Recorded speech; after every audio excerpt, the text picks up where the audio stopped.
details.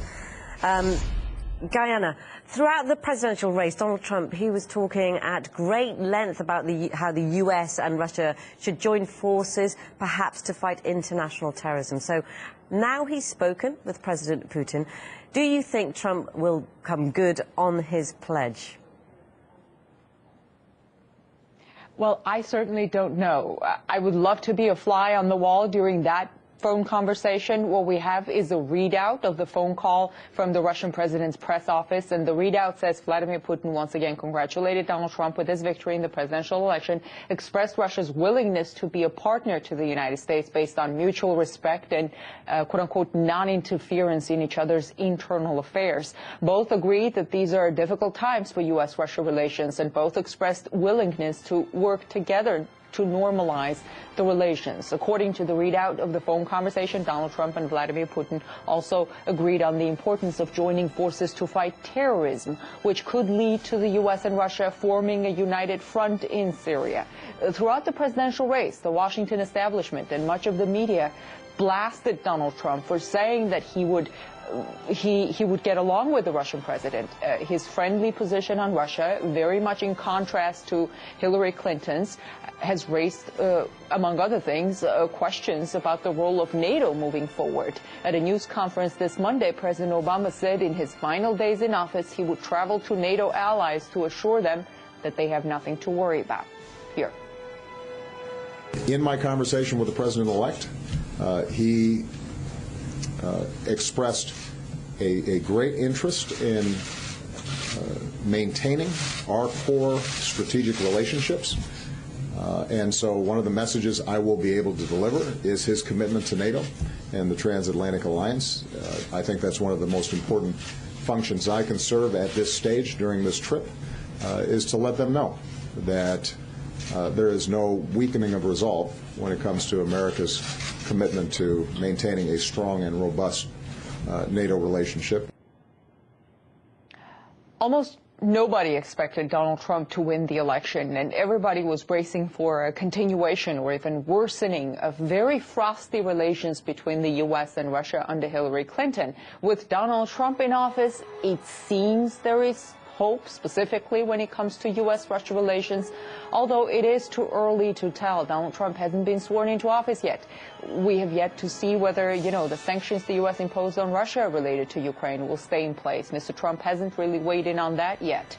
These past few years have done a lot of damage to U.S.-Russia relations, with both governments blaming each other for that. Well, Guyana, we certainly have to wait and see whether he's able to go forward with those relationships. Thanks for giving us an update on that. To discuss this further now, let's cross live to Michael Hughes, a journalist and foreign policy strategist. Michael, thanks very much for joining us here on RT. Now, we've heard Donald Trump say that more cooperation is needed between the US and Russia when it comes particularly to fighting international terrorism. Now that he's been elected, will he be able to do this? Is he going to be able to bring Washington and Moscow closer together? I think he's going to try, and I think it's a good first step, this phone call. But I think the million-dollar question is the people he's going to have around him, the advisors. Is his agenda going to be undermined by them? That's the question. I think Trump on his own, I think his ideas are pretty good about cementing relations with Russia. But some of the advisors, like a Defense Secretary Bolton, that'd be pretty troubling. So the question is, it looks like he's going to be surrounded by neoconservatives, but that doesn't mean he has to listen to them. So we have to, as someone else said, it's too early to tell.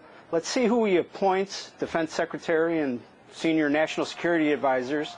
And he does have a lack of foreign policy experience, so that makes it even more concerning about who's going to be whispering in his ear on how to treat NATO, how to treat Russia.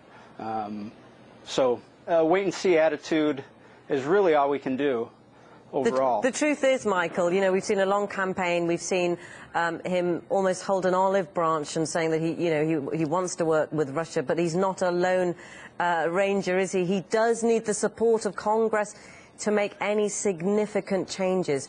And that's the question, I suppose. How likely is it that Congress will put a lid on his plans if he's suggesting closer ties with Russia? I think that's the other problem, too.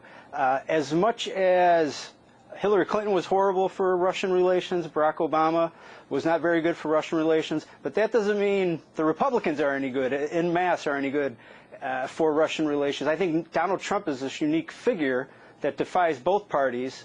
So, yeah, the GOP in Congress, I mean, let's face it, you haven't heard, Russian-friendly rhetoric out of them. Everyone from the Speaker of the House all the way down to every member of House and Senate. There just aren't a lot of, there's a random voice like Congressman Rohrabacher, for example, is a positive within the Republican Party, but he's in the minority. We have to be frank about that. So that is worrying, the makeup of Congress.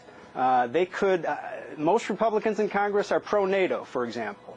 And what's their situation going to be like in Syria? A lot of Republicans want more involvement, more aid. If you look at Senator McCain, for example, let's aid the rebels more, which is, a disaster, a recipe for disaster. So those are the type of things that are going to be really, really important to look early on to see if, Trump can probably implement the foreign policy decisions, but sometimes when it comes down to the cost, is Congress going to fund certain things that he needs? I think that there you get into a little trouble. So, Michael, do you think it's just down to the cost, though? It's not just the cost, is it, Michael? It's the fact that he needs this mass support behind him in order to follow through good relations, and surely he's going to come up against a brick wall at some point. Sure, aside from cost, if he takes an approach of removing sanctions from Russia or withdrawing or working with Russia very closely on helping Assad, for example, Republicans in the House and Senate, they could go on a smear campaign, and they can sway public support where Trump would have no other choice. But from a political perspective, even though he could technically implement some of the foreign policy, but it would politically be, like suicide for him to do certain things if the, Republicans were able to mobilize this entire public opinion against him. So it's almost Trump, maybe he has to build a coalition of the outside voices that can stand up to his pro-Russian policies. People like, if there was a Ron Paul left in the Congress, or, on both sides, maybe a Bernie Sanders can align with them. But his work is cut off from him in that regard. You're right. I mean, how does he convince these Republicans to see the light? That is the question. Well, I suppose, Michael, like President Obama has seen the light. Yeah. I suppose, Michael, he's managed to convince the masses. Maybe he has the power to convince